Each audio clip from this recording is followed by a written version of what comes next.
Please কাকা ওইদিকে নিবেন না কাকা। আজ জমিন এটা কিনলাম। কিউ কাকা কবে আসেন? বিদেশের তো তোলা মালহানি ভালাই কামাই আসেন। পরে বাতি যা মাই মুরব্বী তো ভালো একটা মেয়ে কামাই আছে। আচ্ছা কাকা তো আর নাঙ্গুর দিকে কেন রেনেন না? আমরাও বিদেশ যাই একটা মেয়েও কামাই ভবিষ্যতের লাই। পরে কাকা দেখতেছি তো তোকে ভবিষ্যৎ অন্ধকার। কাকা চাইলে তোকে ভবিষ্যতের জোনাকি ফুকার ফুটকির মতো আলোকিত করে দিতে।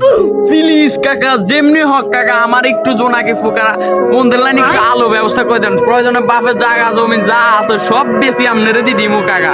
তারপরে একটু আমার জীবনে একটু আলো দেন কাকা, আমার ভবিষ্যৎ একটু উজ্জ্বল করেন কাকা। কি রে বাবা তুই দিয়া তো আবার এক্সাইটেড হয়ে গেছ ঘটনা কি? তোর এই শরীরে তো তোর নেন যাইতো। প্লিজ কাকা ওইদিকে নিবেন না কাকা। বাপের এক কানি জমি আছে কাকা, আপনার নামে সব লিখে দেবো কাকা। তারপরে আমার জীবনে একটু আলো ফুটান কাকা প্লিজ। আচ্ছা ঠিক আছে, যদিও রাজিয়া দিলাম না, যেহেতু তুমি জমি জামার কথা কইছো এবার কাকা রাজি কথা তাই হইবে। কাকা সব কথা তো রাজি আছি, শুধু আপনি কন আমি খোলামেলা করে কইতে না কোনো সমস্যা নাই কাকা।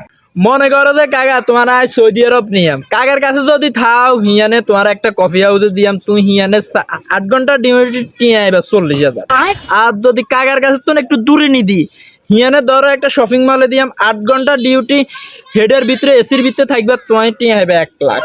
তুমি কোনায় যাবে হেডা কও? ঠিক আছে কাকা 1 লাখ টাকা দিয়ে হিয়ানে দেয় আর নারা শুধু নেনের ব্যবস্থা করেন। তো আচ্ছা ঠিক আছে, জমির কাগজপত্র লই বাজার দিকে আজ জমিন এটা কিনলাম তো।